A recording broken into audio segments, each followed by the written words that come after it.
au cœur de l'épidémie de coronavirus, l'Europe entière se confine.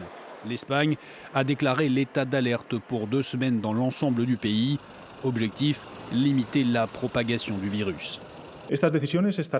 Ces décisions sont prises afin de mobiliser toutes les ressources de l'État pour protéger au mieux la santé de nos compatriotes.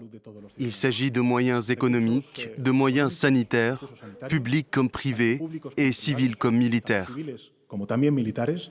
À Madrid, les rues sont déjà désertes.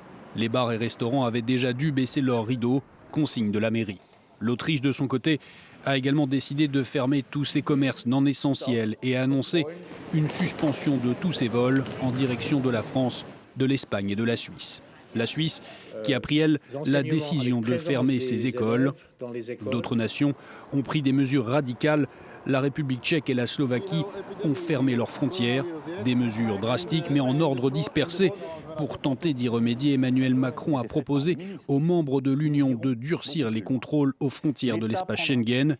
La présidente de la Commission européenne a appelé les États à garder la tête froide, certaines mesures pouvant être inefficaces. Certains contrôles peuvent être justifiés, mais les interdictions de voyage généralisées ne sont pas considérées comme efficaces par l'OMS.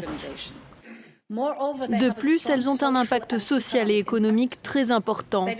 Elles perturbent la vie et les affaires. L'Ukraine a elle aussi annoncé une fermeture de ses frontières après avoir enregistré un premier mort du Covid-19 sur son territoire. Certains voisins de l'Europe se barricadent également. C'est le cas du Maroc.